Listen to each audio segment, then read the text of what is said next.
است. یعنی که الله تعالی در دنیا هر کس رزق میده، چی کافر، مشرک، ملحد، هر کسی که باشه برای اونها رزق میده. اما رحیم به معنای بخشش، یعنی که در روز قیامت فقط مؤمنین موحدین الله متعال میبخشه. بسم الله، الحمد لله والصلاة والسلام على رسول الله وعلى آله وصحبه ومن والاه، ما بعد. السلام علیکم و رحمت الله و برکاته. بارک الله فیکم.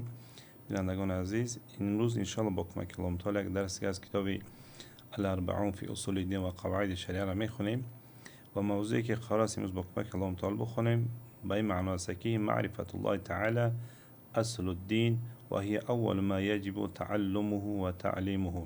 میگه شناخت الله تعالی این اصل و اساس دین است و اولین واجبه که برای هر یک مسلمان لازم است که او را بیاموزه و او را تعلیم بده به دیگران. یعنی که شناخت الله تعالی این اصل اساس دین است که باید هر یک انسان را به خدا بشناسه. و الله تعالی چقدر شناخته می شود؟ ما دو نوع دلایل داریم برای شناخت الله تعالی. بعضی دلایل دلایل کونی هستند، بعضی دلایل دلایل شرعی هستند.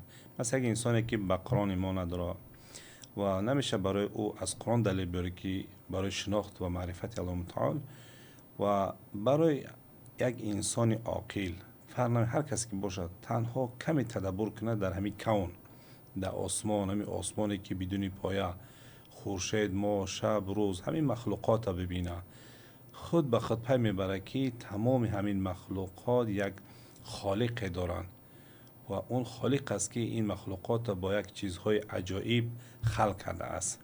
همین دلایل کافی است که تنها تدبر کنه در همین کون. و الله تعالی در قرآن میفرماید که یعنی که برای هر یک انسان وقتی که به الله تعالی ایمان داره باید الله را با علم و بصیرت بشناسه. الله تعالی در قرآن در سوره محمد آیه 19 میگه که اعوذ بالله من الشیطان الرجیم بسم الله الرحمن الرحیم فاعلم انه لا اله الا الله. میگه بدون نیست هیچ معبود لایق و شایسته عبادت مگر الله تعالی. در اینجا چی مقدم کرد؟ علم رو. اگر در اینجا مخاطب خودی پیغمبر صلی الله علیه و سلم، اما مراد تمام امت است، یعنی کسایی که میخوان الله خدا، رب خدا، معبود خدا بشناسن باید با علم و بصیرت بشناسن و درباره رب خود باید معلومات داشته باشن. او رب کی است، چی صفات داره، چی نام ها داره، برای شما را خلق کرده است. باید درباره شناخت پروردگار خود این مسلمانان باید جستجو کنند تا اینکه پروردگار خود درست بشناسن. بعد از اون انسان وقتی که رب خدا میشناسه و محبت رب در قلب انسان جا میگیره، بعد از او انسان چیکار میکنه؟ طاعت، عبادت، بندگی میکنه. و پیامبر الله صلی الله علیه و سلم درباره اینکه مفسرین ذکر میکنه که میدونست که الله تنها ذاتی است که اون لایق و شایسته عبادت است، اما در اینجا وقتی که مخاطب پیغمبر است اما مراد تمام امت است. و الله تعالی بعضی صفات ها و نام های الله تعالی در سوره های مختلف و در آیه های مختلف ذکر شده است. همچون در سوره فاتحه که بزرگترین سوره هست که در اینجا الله تعالی بیان میکنه که الحمد لله رب العالمین، یعنی که هم تمام تعریف و ثنا برای الله. اون الله کی است؟ رب العالمین است، یعنی پروردگار عالمیان است.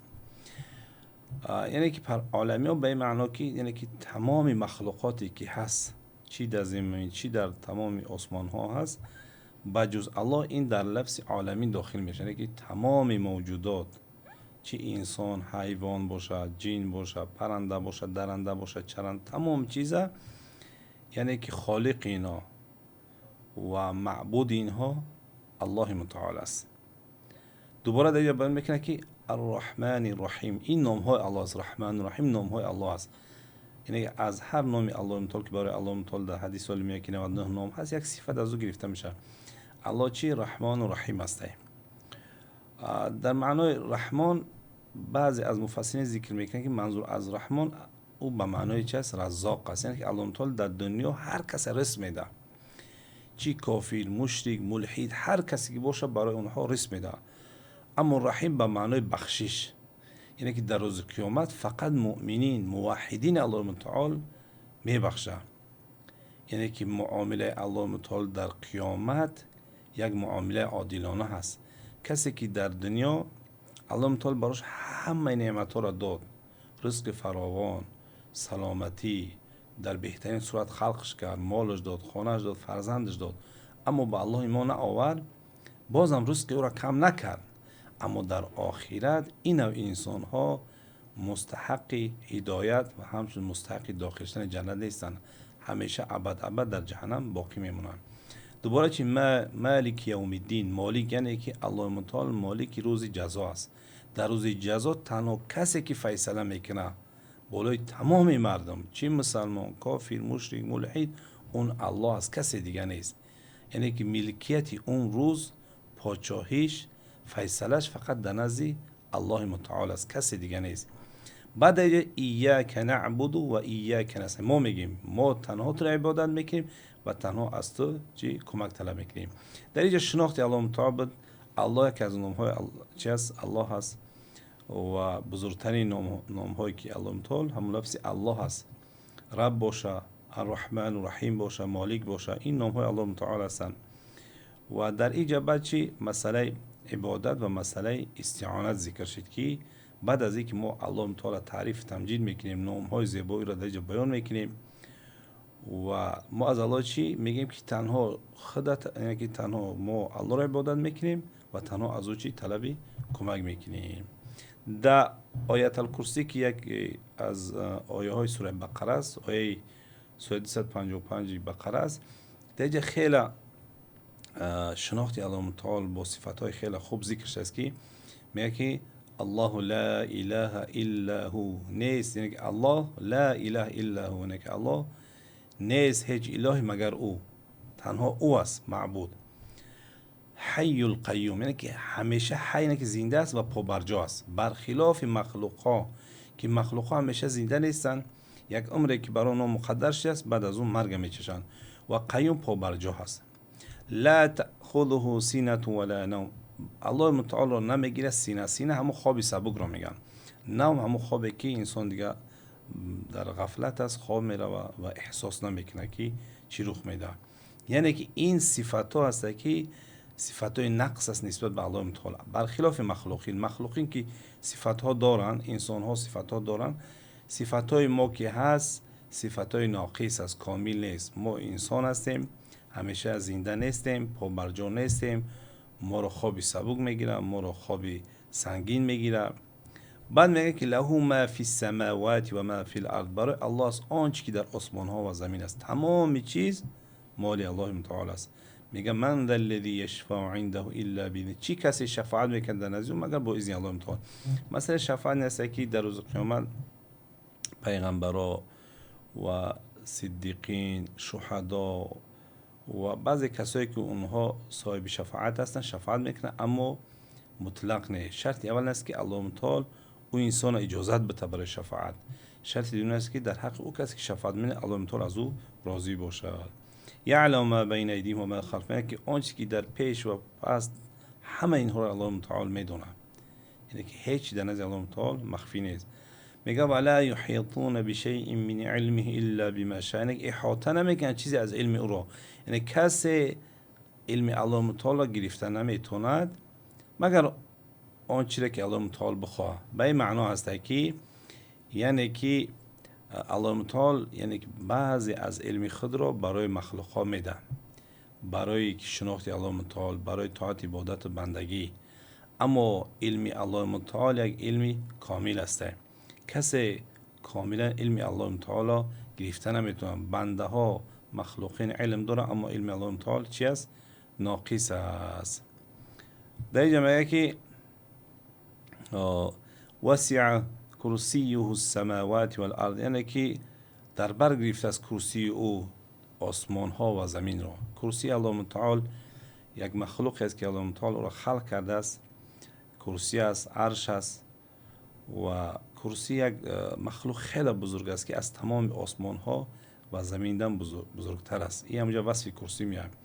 میگه ولا یعوده حفظهما و هو العلی العظیم، یعنی که برای حفظ کردن آسمان ها و زمین، احاطه کردن آنها و آنها را زیر تصرف خود الله متعال قرار بده، این برای الله متعال هیچ سنگین نیست. یعنی که این کار برای الله متعال هیچ سختی را نمیاره. و هو العلی العظیم، اون الله تعالی علی است، که ذاتی علی به معنی که بالا، برتر، و عظیم یعنی که بزرگ است. در سوره اخلاص بعضی از نام ها و صفات های الله متعال ذکر میشه که میگه که قل بگو والله احد، یعنی که الله احد است، تمام یک ذات است که باید تنها او عبادت بشه. الله الصمد، الله صمد بی نیاز است، برخلاف مخلوق ها همیشه نیاز دارن، بیمار میشن نیاز پیدا میکنن، گرسنه میشوند، در هر حالت نیاز دارن. اما الله متعال نیاز نداره. لم یلید یعنی کسی رو تولد نکرده است و از کسی هم تولد نشده است. ولم یولد از کسی هم تولد نشده است.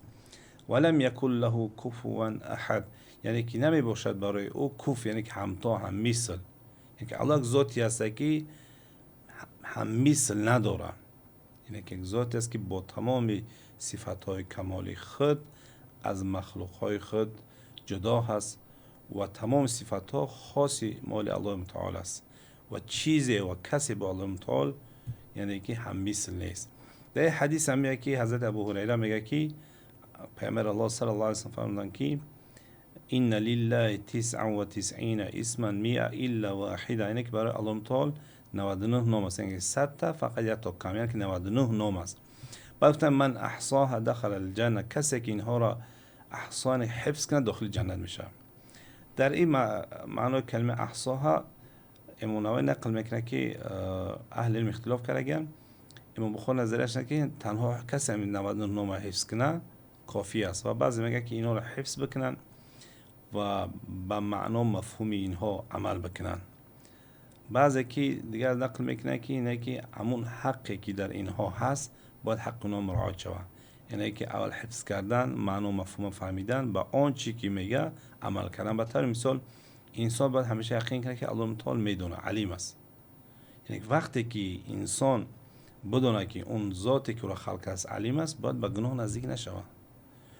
و همچون بدونه که الله متعال سمیع است، یعنی که میشنود، یعنی که هر گپی را که میگه میشنود. و همچون باید بدونه که الله متعال بصیر است، یعنی به معنی که اگر هر کاری که میکنی الله متعال میبینه، یعنی که میدونه، میشنوه، میبینه. اگر به این سه تا از نام‌های الله متعال اگر کسی که ایمان بیاره، باید هرگز به گناه نزدیک نشود. یعنی که شناخت الله متعال خیلی مهم است که با هر یک مسلمان رب خدا بشناسه، بزرگی و جایگاه پروردگار خدا بدونه. هر چی که انسان وقتی پروردگار خدا درست‌تر خوبتر میشناسه، شوق و رغبت انسان نسبت به پروردگار زیادتر میشه، زیرا که الله متعال ذاتی خیلی حلیم است، حکیم است، رحیم است، رؤوف است، کریم است، صمد است، احد است. یعنی تمام صفات های یک معنای خیلی وسیع را دارن که یک انسان، یک مخلوق در دنیا چقدر گناه مینه، توبه میکنه، به طرف الله متعال برمیگره، الله متعال او را میبخشه. الله متعال میگه قل یا عبادی الذین اسرفوا علی انفسهم لا تقنطوا من رحمت الله ان الله یغفر الذنوب جمیعا. میگه قل بگو ای بندهایی که زیادروی کردن به نفسای خود، به گناه مبتلا شدن، به نافرمانی، به بی‌اطاعتی، از رحمت الله ناامید نشه، همون الله متعال تمام گناه رو میبخشه. نگاه که چقدر انسان نسبت به پروردگار خود محبت پیدا میکنه، چقدر در قلب انسان شوق و رغبت به نسبت به پروردگار خود پیدا میکنه. به خاطری که انسان رب خود درست وقتی که شناخت در این حالت قرار میگیره، روز به روز ایمانش قوی میشوه، یقینش زیادتر میشوه و بر الله خود در هر کار انسان چیکار میکنه؟ توکل میکنه. بارک الله فیکم. السلام علیکم و رحمت الله و برکاته.